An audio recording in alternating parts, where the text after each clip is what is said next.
l'acte lui-même avait une valeur de salut, et une valeur de, je veux dire, voilà, Dieu, tu vois ce que je fais, hein, c'est pas mal ce que je fais, j'espère que tu vas gratifier mes actions quand même par un bien, très bien.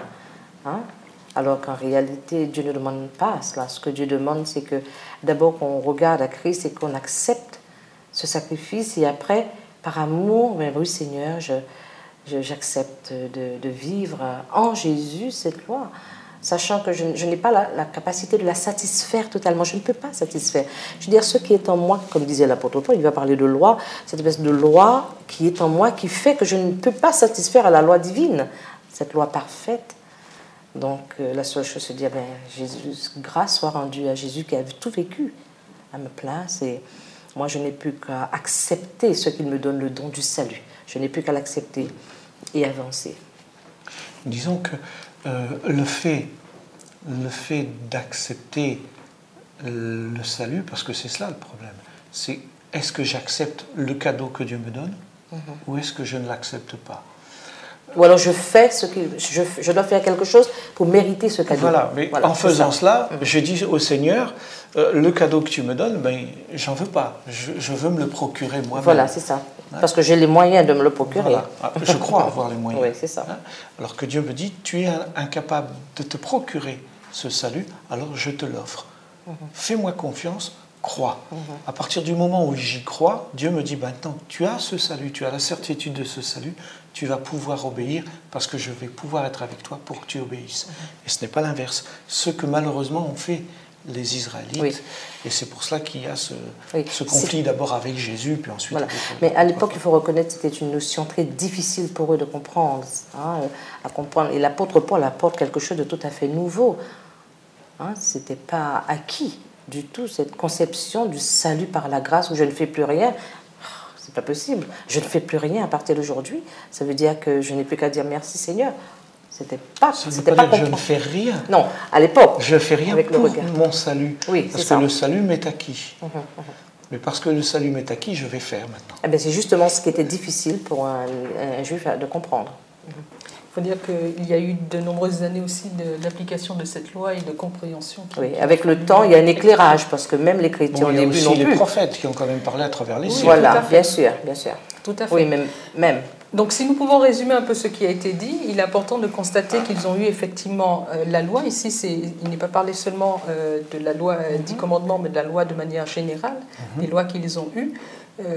Paul ramène en disant que les chrétiens dorénavant sont sous une autre entre guillemets loi qui est plus la loi de la grâce. C'est une loi qui va plus dans la grâce de Dieu et il s'appuie sur les prophètes en disant le juste vivra par la foi, voilà. Parce que c'est un texte de Il est très important pour Paul de toujours s'appuyer sur les prophètes, de s'appuyer sur l'ancienne alliance pour faire le lien avec Jésus-Christ, parce qu'il savait très bien qu'on l'attendait au tournant par rapport à ça. Alors, donc c'était important, oui. Je te coupe un peu, tu parles de l'ancienne alliance. Nous parlerons justement de ce qu'il s'appuie un peu plus loin. Tu anticipes un peu.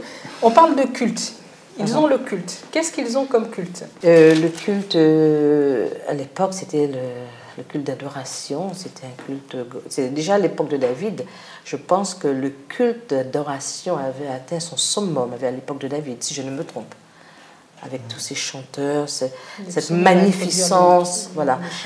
Et c'est vrai que par la suite, le culte est devenu quelque chose d'un petit peu différent, mais le culte auquel nous sommes appelés, c'est un culte beaucoup plus intériorisé, un culte plus authentique.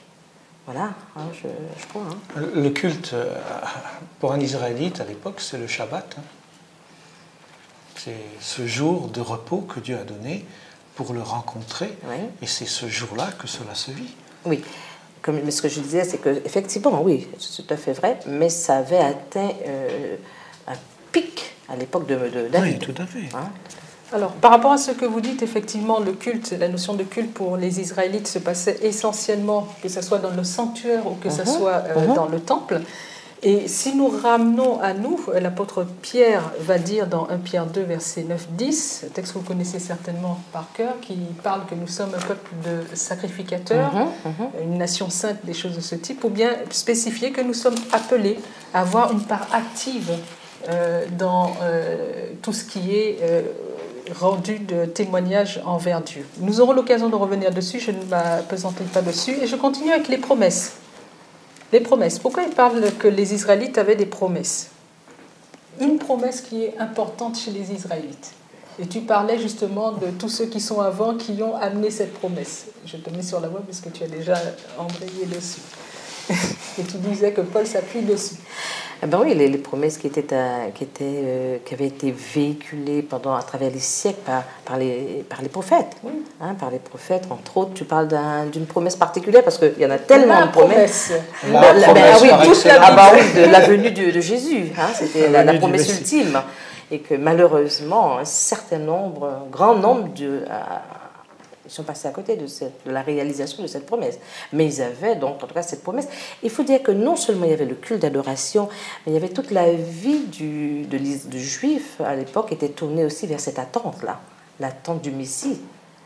Et très peu l'ont vu venir. Il a été donc, et je crois que cette promesse, et de même aussi, nous avons une promesse. Hein. Bon, c'est un petit peu trop tôt peut-être pour faire l'application, mais toute leur vie était aussi tournée vers cette attente-là.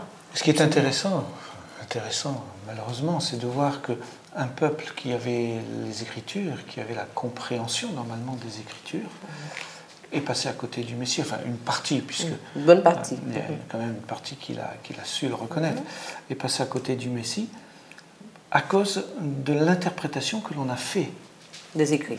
Tout à fait. Et cela peut nous arriver ici aussi. On en parlera peut-être tout à l'heure.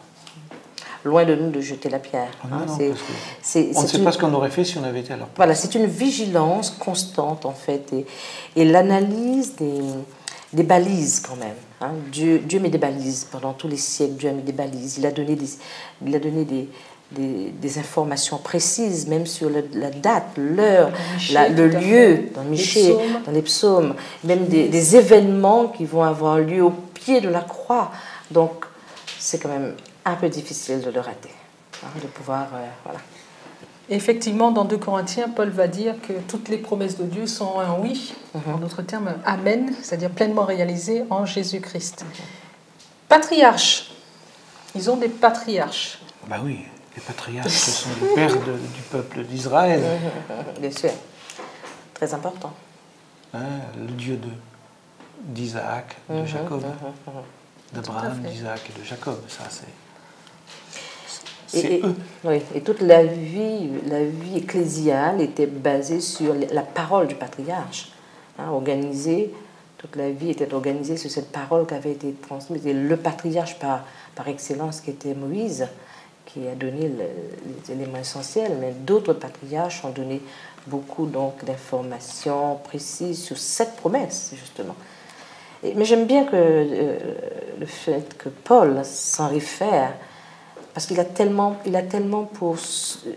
un souci constant, à savoir qu'il veut raccrocher les chrétiens avec le peuple, justement, d'Israël. Hein, on sent que, en tout cas, les nouveaux convertis, il veut les raccrocher les uns aux autres comme une chaîne pour montrer que justement ce que Dieu fait, c'est un seul peuple, même si les temps sont différents, mais c'est un seul peuple. La même promesse est valable pour les Israélites et les nouveaux convertis, les gentils. Il ne veut pas qu'il y ait 2 peuples en conflit. Voilà, en conflit. Et ça, c'est très important pour lui. Il veut raccorder les deux, mais il veut aussi que le peuple chrétien qui pourrait s'enorgueillir, nous avons trouvé le Messie, vous ne l'avez pas trouvé. Il les raccroche. Il leur dit, attention, n'oubliez quand même pas qu'eux, ils ont ceci, ils ont cela, etc. Et si on a cela, c'est parce que... À cause de... Voilà. Ici, si nous pouvons nous arrêter dans cette première partie, nous pouvons dire que nous avons vu que le peuple d'Israël a vraiment reçu de Dieu différentes choses, et Christ va être le point de jonction entre ce peuple d'Israël choisi et ce peuple que Dieu va se choisir, appelé chrétien, et qui proviennent justement de ce Christ.